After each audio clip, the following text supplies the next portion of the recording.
Hello and welcome to another retrospective video of an iconic adventure game franchise. You can find a lot of videos about adventure games in my channel, like the full history videos about Space Quest, King's Quest, Gabriel Knight, Leisure Suit Larry, Loom, Grim Fandango, and many more.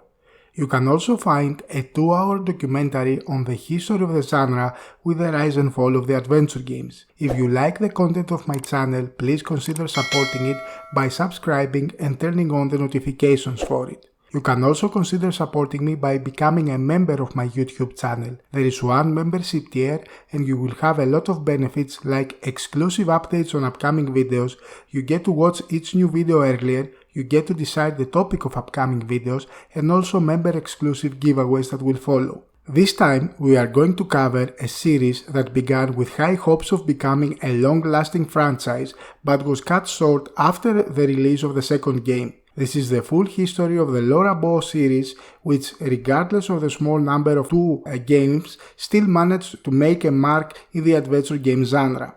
The Laura Bow games were inspired by the Agatha Christie stories and were distinctive in that they required some actual logical detective work on the part of the player and not just the typical inventory and environment interaction puzzles. The protagonist, Laura Bow, is also considered today among the most known characters of the Sierra's golden age. The first game in the series was The Colonel's Bequest, a Laura Bow mystery developed and released by Sierra Online for the MS-DOS in 1989 and 1 year later for the Amiga and the Atari ST.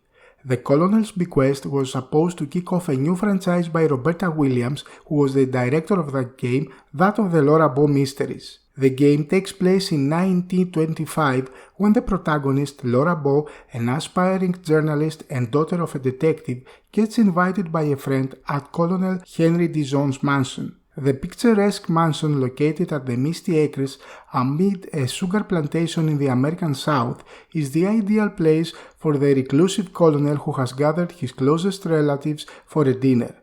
As he begins to read his will, tensions rise and quarrels break out among the greedy relatives, especially when Colonel Dijon announces that his wealth will be split equally among his relatives present at the table, but if any of them dies before him, then his share will also be split among the remaining. The bickering led to murder and is up to Laura Bow, now stranded in the mansion, to identify the murderer and the true plot behind it. The game plays out in typical Agatha Christie style, where everyone is a suspect and each character has his own skeletons in the closet. There is also a subplot regarding a hidden treasure, and what was also unique for the time was that the game has 2 separate endings depending on the decision Laura takes at the last scene.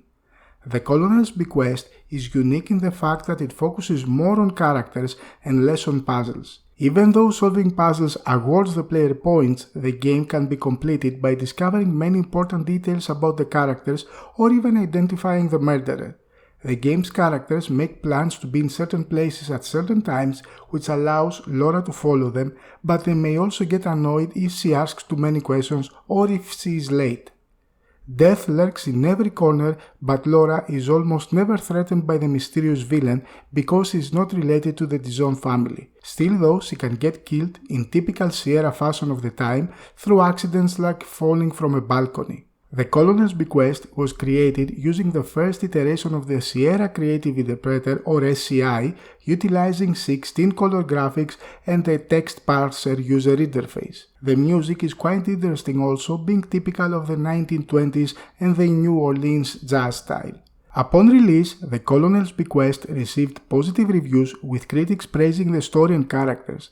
The emphasis on characters and less on puzzle solving led to the game being a moderate success with regards to sales, as it deviated from the typical Sierra adventures of the time. The Dagger of Amon-Ra, or as its full title reads, Roberta Williams' Laura Bow in The Dagger of Amon-Ra, was the second game in the Laura Bow mysteries and a sequel to The Colonel's Bequest. It was developed and published by Sierra Online for the MS-DOS in 1992. The game takes place in 1926, 1 year after the events of The Colonel's Bequest. Laura Bow has graduated from the Tulane University of New Orleans, Louisiana, and moved to New York, working for the famous and prestigious newspaper, the New York Daily Register News Tribune. Her first assignment is to write a story about the theft of an artifact, a dagger, from the Leyendecker Museum's Egyptian exhibit.